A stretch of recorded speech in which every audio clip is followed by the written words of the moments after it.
It is so funny. I might be overcomplicating episode 76 of Tensura, but it really feels like there's a lot of threads happening right now that I'm curious how they all come together, because I know they're all working for Maribel. Like, everybody that was popping up this episode, they're all working for Maribel. It's like, but why are they doing their own things? Like, Johan's over here like, yeah, let's bring in Tempest. Yeah, we can use their military power. Yeah, we need them right now because of the Empire. And then over here you have the Prince of Ingrasia is trying to stir up. Yeah. And it's like, but he's technically with Ingrasia, which should be somehow tied in with Yuki, which somehow should be tied in with Maribel. They're all tied in with Maribel. I would assume the princess do. But could he be possibly stirring up so that something happens at the meeting so that Maribel can come in and exploit his desire and greed to get a part with the council? I'm curious, but it feels like, yeah, even Hinata's picking up something. Something is being orchestrated. Like, they're possibly somebody orchestrating something. And I'll be curious to see how that all kind of unfolds. But it all builds me to being very excited for the next episode. I want episode 77. We're probably potentially going to have the very first meeting between Rimuru and Maribel, at least. I don't know that Yuki's going to be there. I guess that Yuki could be a part of the council, but it does seem like it's mostly just the leadership of these countries that are a part of this. Those that are brought in as allies can be a part of this. I'm not sure that the guild is that powerful. It could be, but he could be potentially a part of this whole thing, if not orchestrated by Maribel. But seeing that finally, come to the forefront, it got me really excited. But that's next week.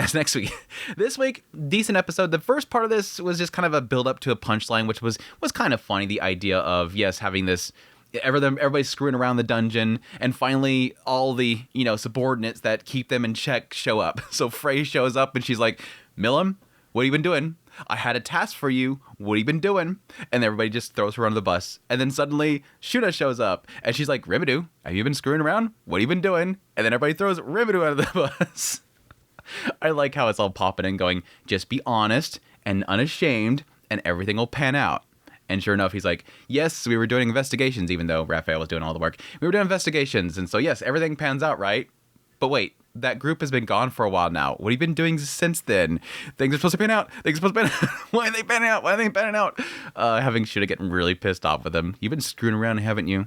It was a dorky little bit. I love Shuna to death. She's like one of my favorites. She's like just absolutely adorable. But yeah, she keeps people in check. She's still the one that's going to keep Rimuru from screwing around and get stuff done. It's so great. I felt so bad for Milim, though. Milim's just like, Rimuru, why? She's like, dude, what the hell, Rimuru? Why aren't you going to protect your Milim? Milim's like, dude, come on, please. Dude, betrayed Milim, best girl, so bad. I hate Rimuru right now. But no, anyways, that aside, the rest of the episode obviously is around the council itself. The big shocking reveal that Maribel is pretty much controlling the entire council, which would make sense at this point. The council is going to be pretty much comprised of a lot of people with some sort of greed. It's rulers that all have their own desires, things that they're after. Pretty interesting to see that she has that much control over so many other nations, but again, seems like it's understandable. Getting into essentially how this economy of the entire West has sort of developed, which makes sense as well. The idea that eventually, grain turns into gold, and then the gold turns into exchange notes, banknotes, and whatnot. It's kind of a standard fare here, but that, of course, turns it into something that can be controlled. I think that's the key thing here. Grain and stuff like that is something that is passed from one person to another. It's a little more difficult to control that kind of stuff because it's a direct transaction that happens. Whereas what they're kind of getting into here is that Maribel, looking at this economy and how it's developed, it has gone from the point where it went from grain to a gold that is being exchanged, which again cannot be really controlled, to the point in which it's no longer money in hand. It is now banknotes. And now it is a bank system or something that is centralized that can thus be controlled. More importantly, as she kind of puts out here, the crucial element here being exchange rates. So when you have one country and another country, they have their own currency or whatever, you're able to sort of manipulate how one gets transferred into another. So you have this kingdom and they have, a bully coin. And over here you have a solly coin. The bully coin is worth less than the solly coin. Why? Because we said so.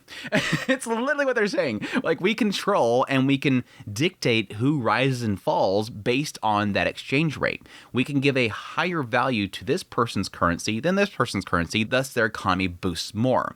We can thus make them thrive more. We can thus control them by saying that we can do one thing or another. That's the key thing they're talking about here. That's the control that Maribel now has, being at the central point of this council and being able to control the individuals with it. So, again, money controls, right? Money is power, and having control over that money, and it's technically what they got into with Maribel's backstory. Her previous life, how did she control people? Money. She controlled everything through money. She was working behind the scenes and controlling everything, using the military and everything with her power. Now she's doing it again here. She's working in the background and controlling everything. It seems like before it was around, the stock markets and stuff. Now it's through exchange rates and currencies and banknotes. But yeah, we could talk about the Council of the West, this confederation of nations that's surrounding the Great Forest of Dra. Previously, a lot of the focus has been around, of course, monsters, because, of course, we have this big forest where all the monsters are coming from, and they're, of course, a threat to everybody around it. And then, of course, have other things like droughts and epidemics, but it's mostly focused around monsters. And now we have, this whole city of monsters that now wants to join them. So that's the current big topic right now. And this is interesting because, initially it kind of sounds like a lot of people are kind of for this. Like, hey, sure. I mean, it doesn't seem like it's going to hurt us much, right? And it seems like they're really powerful. And then they have this big storm dragon. It was kind of interesting to see that they kept bringing up Hinata, but they never talked to Hinata. Like, at some point, she goes to leave, and she's like, this is so stupid. These people are so incompetent. I miss the meetings with Rimuru. Like, she's literally like, I liked those meetings better because I think probably because they talked to everybody. They got everybody's input, and there wasn't a bunch of, like, opinions being thrown around. It really does feel like whenever Rimuru has his meetings, he's making sure to listen to everybody's points and going from person to person. Whereas this feels like a lot of people just kind of yelling over each other. But it's like, he does this like, why'd you even bring me? They're like talking about how like we were like equals, like we had a tie. It's not really true because it was a big lie they kind of, this rumor they gave out. But it's like they're talking about me while I'm in the room. They can come address me. Like, I'm right here. I'm the elephant right here. You want my opinion on Rimuru? Do you think that he's dangerous? I don't know. I could probably tell you. But nobody asked her. Nobody asked her. But yes, to their point, the Storm Dragon's the biggest fear. They literally still think that Rimuru's weak, which is it's interesting at this point. You would think that something would have gotten out there at this point that tells how powerful Rimuru is. I mean, he technically did wipe out an entire army, and I think they reported on that. So it's like, why do they not think he's powerful? Again, it does give a lot of credit to the Storm Dragon, that the Storm Dragon can wipe out that army too. That's what they're afraid of. They're afraid of Veldora. There's legends of Veldora. Veldora is a scary being. So that their focus is more on the idea of, can we control that?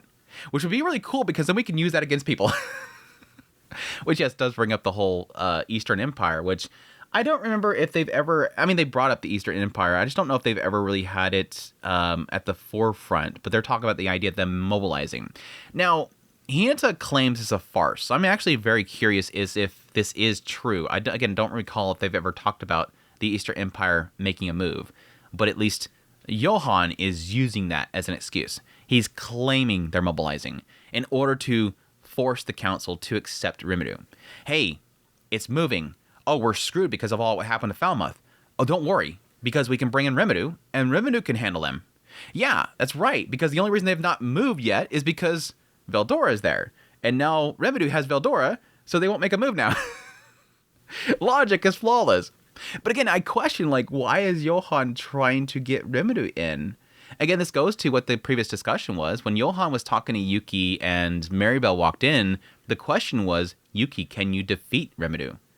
I don't think I can right now. I need a certain circumstances. I need something set up, and maybe I might be able to. But currently, no, I can't just walk in there and beat him. So they have to set up something. And it seems to imply, again, based on what Maribel said at the very end, I want to meet with this Rimuru. And I think a lot of that had to do with trying to see if she can find some sort of greed that he has to exploit and control him. If Yuki can't defeat him, I'll see if I can control him. And so Johan might want Rimuru to come into the council so that Maribel can meet with him and then exploit something. But again, the question mark comes is after all this and them talking about how, yeah, we technically need him. We need his military might to fight off the Eastern Kingdoms because we're kind of in danger right now. Those nations over there next to them that are getting absorbed into them are in danger. We'll have Rimuru do it. We'll bring him in. We'll exploit him. I mean, that was what they were talking about early on. All they really cared about was not necessarily if it's good or bad for the nation. It's, can we use him? Can we take something from him? Can we make him give us something in return? That's all we care about. We don't care what he wants. We just care about, is it going to benefit us? Do we get something out of it? Do we get gold? Do we get transactions? Do we get some sort of minerals or something out of it? That's all they care about. So yeah, military might is technically one of them. But again, the interesting thing is that after Hinata leaves, and again, she's just laughing about this whole thing, like these people are stupid. These people are stupid, incompetent people. I don't want to meet with these people again. As she's leaving, suddenly the first prince of Ingracia shows up. And it seemed like more like he was just trying to creep her at him or something. The stupid knight's like, oh, we know that you were totally, engulfed by his charms and beauty, weren't you? No. But anyways, the prince says that he wants her to be his personal guard and go to the meeting with him because he wants to expose Rimuru, wants to expose his true nature. And since she has, fought, equal with him, that he'll need her protection. Now, I can say that the prince feels like he's working on his own accord. Like he just really doesn't like monsters. A lot of these people don't like monsters. They fear monsters. Monsters have been hunting down their people this entire time. Constant monster attacks all the time. These people don't even want to accept the idea that monsters can live side by humans. There is a innate nature of not liking monsters. They're not going to accept the idea of Rimuru being side by side with them because Rimuru a monster. Well, he's a technically demon lord. But he's leading a nation full of monsters. He wants this not to happen. But he also says that he wants to see if Rimuru will listen to him. That was the other thing, sort of implying that if he at least sits when I say sit, he's going to be okay with it. As long as he sees me above him, that's all I care about. So there is that element as well. But in the end, he does seem like he wants to expose his true nature. And he wants Hinata at his side to protect him when that happens. And based on how Hinata at the end there is saying this feels like it's kind of orchestrated by somebody, makes me believe that, again, it might be Maribel as well. Again, trying to trigger something to happen and then having her kind of swoop in at the end and say, don't worry, you want this to work out right. I can settle this. Don't worry about it. I don't know. Again, I'm kind of curious if this is all tied in together or if these are like at least two different threads that are kind of orchestrating Rimuru's meeting with the council. Either way, it's been approved. They're going to bring Rimuru in to meet, and we'll see how things kind of pan out, but I'm excited for it. Yeah, we also wrap up the episode with Rimuru going to leave, and of course, Shion really upset that she doesn't get to go as well. And like usual, they're so easy to manipulate. Oh, I'm going to have you protect the town. Only you could do it. Yeah, I could do it. All right. Okay, got that joke. Anyways, I think that's pretty much it. Looking forward to, again, the next week's episode. Hopefully things start to kind of, ramp up. Start to get some crazy stuff happening here. But I'll be here for it. I hope you guys enjoyed this video. As always, if you did, hit the like button below. Until next time, take care.